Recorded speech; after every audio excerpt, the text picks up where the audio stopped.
Hello and welcome back to my channel. My name is David Novak. I'm going to read an article by Michael Ventura titled Poems Read in the Dark from November 15th, 1999. I haven't reread it in a long time. I remember that it felt very meaningful to me at the time, and so let us see what I can get out of it today. The discovery that you love poetry is at its root the discovery that poetry loves you. And while this is true of all the arts, for every work of art, even the most embittered and maddened, is an active invitation and of revelation toward you in particular, you who are beholding the art at this moment. And what else is such an act but love? Poetry is language at its most personal, intimate pitch, and its destination is your most intimate self, where you are most vulnerable to love. It may be that all the readings these days warp and even corrupt this aspect of poetry, for a poem cannot strip you down for long at a reading. The applause at its end, the quality of performance, the self-congratulatory air of the room instantly clothe you again in your public persona, and you tend to remember the poet more than the poem. And there's trickery in readings, for a good performer can easily make mediocre work sound fine. Poetry is poor by nature, for there's no money to be made. Resistant to media, there's nothing rarer than a good film about a poet, much less about a poem. A shape changer existing in so many forms, without the audience-friendly comforts of a plot, with no recourse to special effects, and requiring both to compose and to experience, the two qualities hardest to find in modern life, patience and time. A poem exists all on its own, with no strength but the skill with which it's done, and the love it comes from, and the love it invokes in you. In her poem, The Angel of History, Carolyn Forche has written, "Surely all art is the result of one's having been in danger, of having gone through an experience all the way to the end." That is all the secret strength a poem can claim, its defiance of the danger at the heart of being alive. For we are born to die, hence we are born in danger.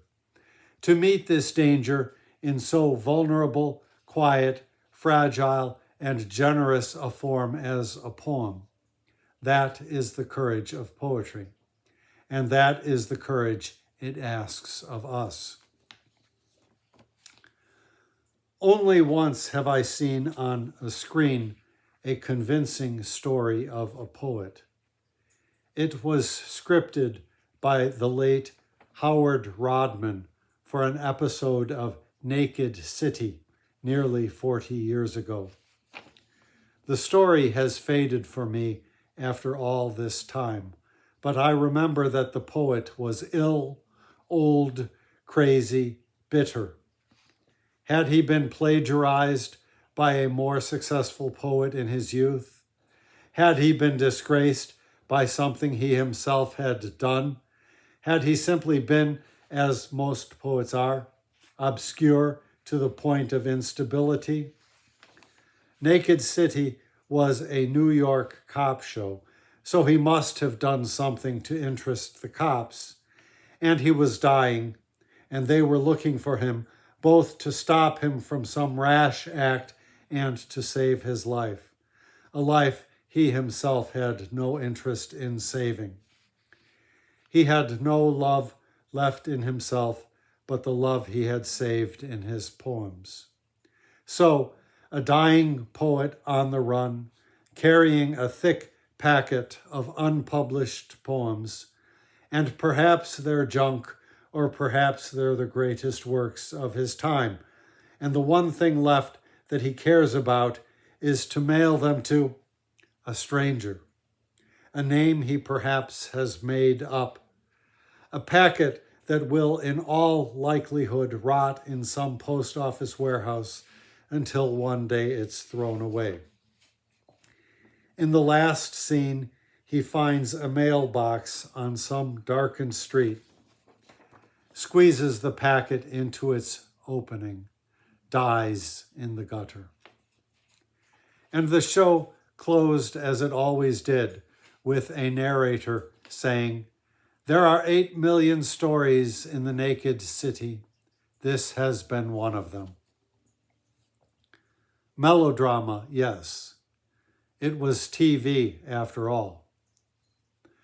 What is memorable wasn't the old poet's desperation, but his faith that his packet would somehow be delivered somewhere, and how he clung to that bundle of poems. His cherishing of it made the poems real, so that you felt you'd read them somehow. Which is strange indeed, for in fact, these poems had never been written, the packet being merely a device in a story about a poet who in fact never existed. Yet so powerful is the very idea of poetry that it was enough for the actor to believe in his character's poems, for them to glow in my memory to this day. Poems that never existed and yet that have the weight and force of poetry. They seem to stand for all the unpublished poems that ever were, infinitely many more than have been published. And no doubt some of the best have never been published. For few who can write at all have not written a poem at some time in their lives, which is partly why poetry, though it seems the property of intellectuals because we are the ones who get to publish, is at its root a popular art, the people's art. Not many ever complete a novel. Almost no one gets to make a movie. But poetry, like music, is exercised by many of whom you would not expect it. When I was 18, I worked in the mailroom at the prison on Rikers Island in New York City. My job was to open the letters, to process any checks or cash, and to take out any sexy material, though I always let the sexy stuff through. I'd get bored and read the letters, and was struck by how many primitive poems were written by the letter writers, people who, if their writing was any indication, were barely educated at all. Here, on what is considered the lowest levels of society, poetry was not only alive, it was an urgent means of communication. And I remember that when my stepmother, Margie, died of lymphoma at the age of 36, in her effects was a thin sheaf of rhymed poetry that she'd painstakingly set down in her best penmanship. Margie, a savvy, sharp-tongued Brooklyn gal, a proletarian lass if there ever was one, who barely finished high school and who, to my knowledge, never showed her poems to a living soul. That sheaf did not turn up in my father's effects early this year when he died, so it's probably lost forever, lost in some unaccounted-for box in one of his moves in the 30 years since her death. It's possible that he and I are the only ones who ever read them. She was street tough, even hard, but her verse was child innocent and plaintive. She was leaving a secret record of the tenderest, most loving part of her, the part of herself that she trusted least, yet had to give expression to, which is the job of poetry. And in the way that recorded jazz gets part of its force from the countless more hours of jazz that evaporate into time the moment it's played, so the poetry we know gets some of its force and some of its intimate humility from all the terribly private, terribly lonely, barely literate poetry that has disappeared like Margie's.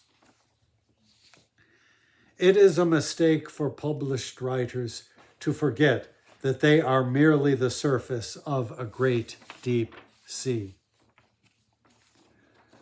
The poet George Seferis also saw poetry as something other than the possession of those recognized for writing it, but he located the quality of poetry above us. The poem is everywhere.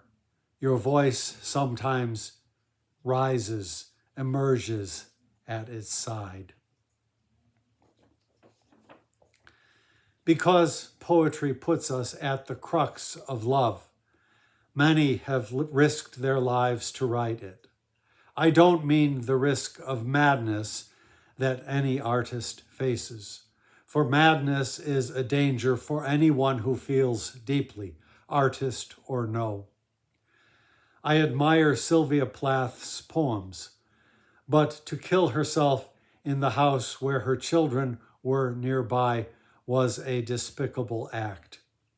She is redeemed by her poetry because it is the record of how hard she tried to love during her losing battle with her demons.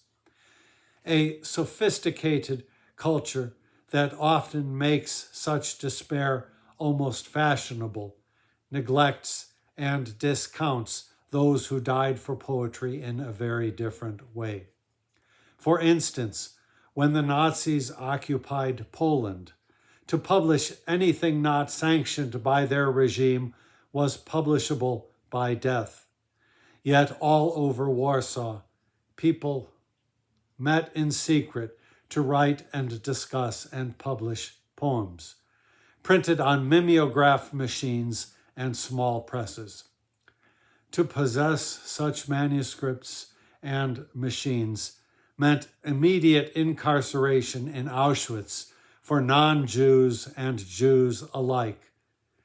Yet people wrote and published poems, vital testaments handed on in secret and on pain of death. And many died.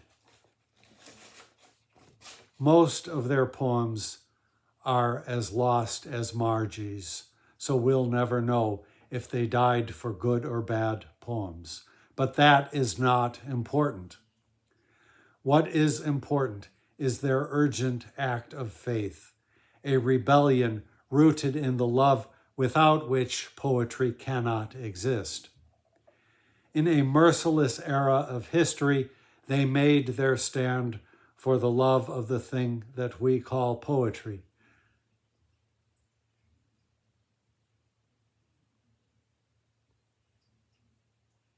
Oh, sorry, I read that one poorly. In the merciless era of poetry, they made their stand for the love that the thing we call poetry both nurtures and stores for human beings. Though most of their work was obliterated, as most of the poetry ever written has been obliterated, touching and transmitting the love that is poetry was reason enough for the risk. The Nazis were trying to conquer not only their country, but their humanity. And in a paradox particular to poetry, they endangered their lives to save their humanity, leaving behind them, to use a line of Thomas Transtormer's, books that can only be read in the dark. Man, I did not expect that to go there. As I say, I have not read this in a long, long time. And I should say, James at Quaint and Curious Volumes recently read a poem by Thomas Trastomer. I commented I'd heard the name. This evidently is where I had heard the name. And I think the article is still, it holds its validity for me that it did when I first read it all those years ago. So I will leave off with that. That was, again, Poems Read in the Dark by Michael Ventura. Thank you very much for stopping by my channel.